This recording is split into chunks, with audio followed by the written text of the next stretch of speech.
Hello everyone, today we will see how to approach the obturator externus muscle. So suppose that this is the cadaver and lying down. So you can see here, this is obturator foramen and it is closed by obturator membrane. So obturator externus muscle arises from the anterior half of the obturator membrane and adjoining bony margin of the obturator foramen. It goes behind like this and inserted into the trochanteric fossa.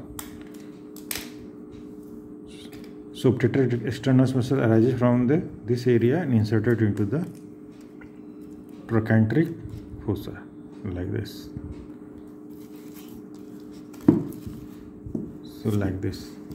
Now assume my two fingers like it is pectineus muscle and my ring finger is adductor longus.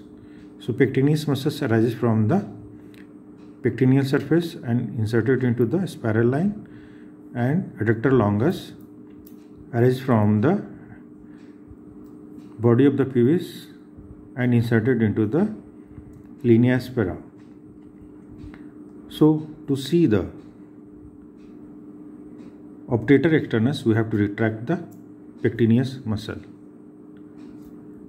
and to see the adductor brevis, you have to retract the pectineus and adductor longus muscle. And from the behind, if you want to see the obturator externus, here this is obturator externus. You remember that quadratus femoris muscles arises from the femoral surface of the ischium and it is inserted into the adductor tubercle. So this is assume that this is the quadratus femoris and it is inserted into the adductor tubercle. So to see the obturator externus muscle, you have to retract the quadratus femoris muscle from behind.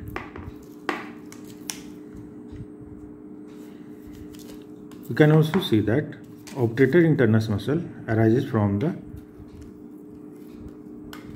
internal aspect of the obturator membrane and adjoining bony area, and also from the pelvic surface of the ilium and ischium. It passes through the lesser sciatic foramen and inserted into the fossa above lying above the trochanteric fossa. At the level of lesser sciatic foramen, two muscles join the obturator internus tendon.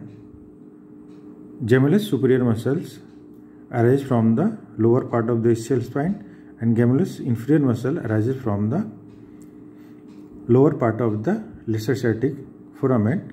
These two muscles join the obturator internus tendon and inserted along with this muscle in the fossa lying above the trochanteric fossa.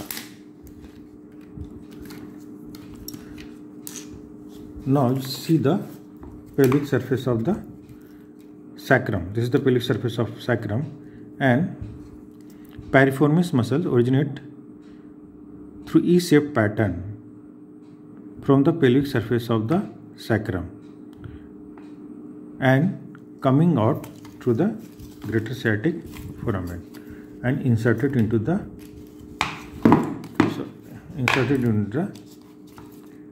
tip of the greater trochanter like this. So if you remove the gluteus maximus muscle, you see the gluteus medius here, then piriformis, then obturator internus along with two gemmelli, and then here quadratus, then you see the quadratus femoris. If you remove the quadratus femoris, you can see the obturator externus muscle.